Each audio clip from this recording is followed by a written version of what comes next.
namoni penza ke bolinga ngai namoni penza ke bolinga ngai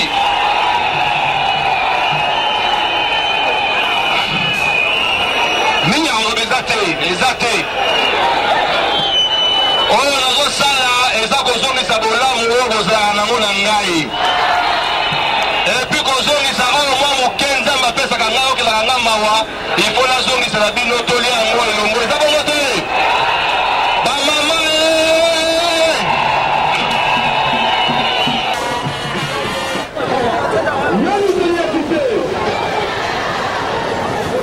ya lelo asalisa mpe baninga na ye bato abimisi misolo na libenga na ye misolo ya lotate alobi fo mpe ahonore mpona basali ya nzambe mitano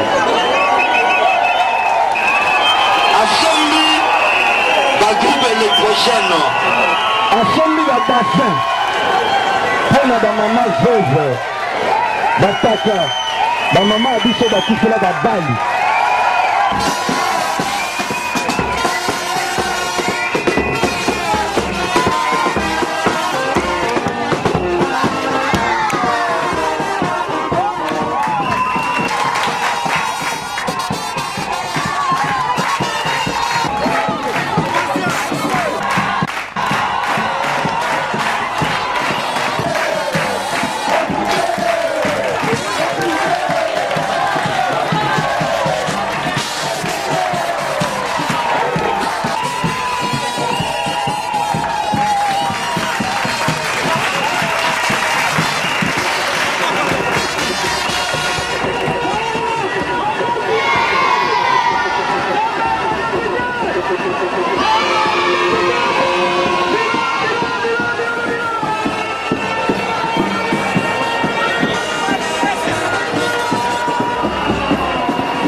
merci mingi akoloba eza te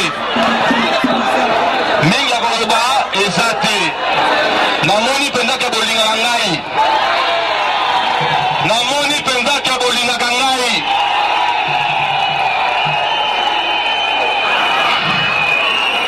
mingi akoloba eza te oyo nazosala eza kozongisa bolamu oyo kozalaka nango na ngai epuis kozongisa oyo mwa moke nzambe apesaka ngai okelaka nga mawa ifo nazongisa na bino tolia yango elongo eza bongo te bamama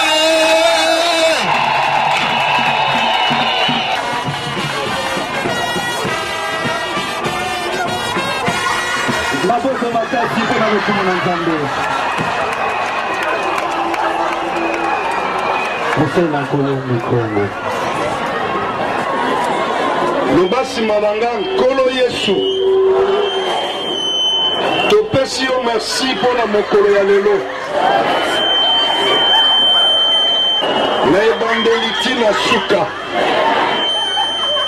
monguna satana na misala na ye nyonso tobengani yango na kombo na yesu ekende bisika bikauki kimia na yo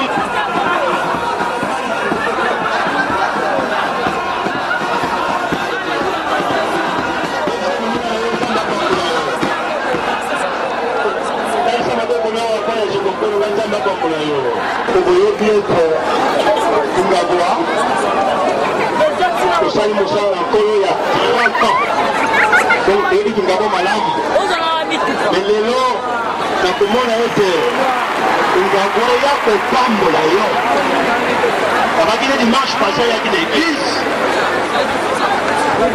tozoloba likolo ya babenediction beleme mapamboli ezali o moto apambolaka azali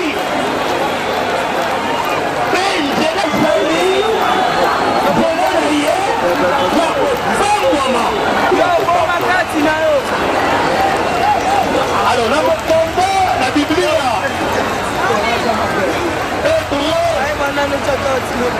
chapitre 7. La Kozanga, Kotia Tembe.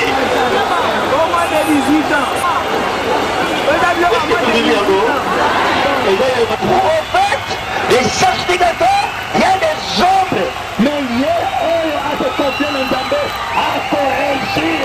À corrigir.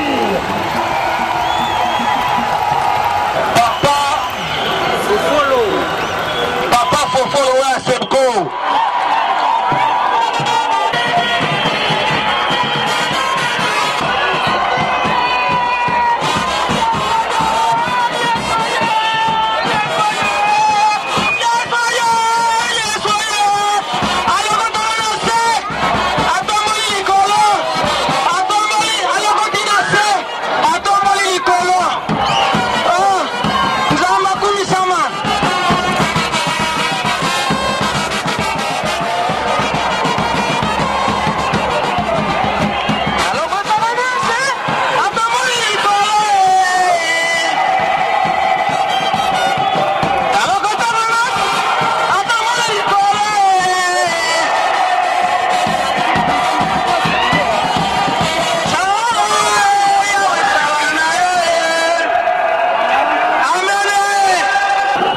Merci.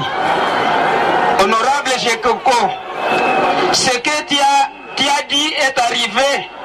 Nos yeux ont vu ce que tu as promis depuis le dimanche 22 mai 2011. Maintenant, c'est une réalité. Que Dieu soit loué pour ce geste. Ce que tu as fait pour nous, que Dieu vous le rende encore plus. Car la Bible dit, celui qui aide les pauvres honore Dieu. Dieu honore ceux qui l'honorent. Étant le moindre de tous les serviteurs de la SEPCO, mais aujourd'hui, l'Éternel s'est souvenu de moi. Car il fait grâce à qui il veut faire grâce. Que Dieu en tire gloire au nom de Jésus-Christ, qui m'a jugé que je mérite d'avoir ces cadeaux. Que Dieu vous bénisse.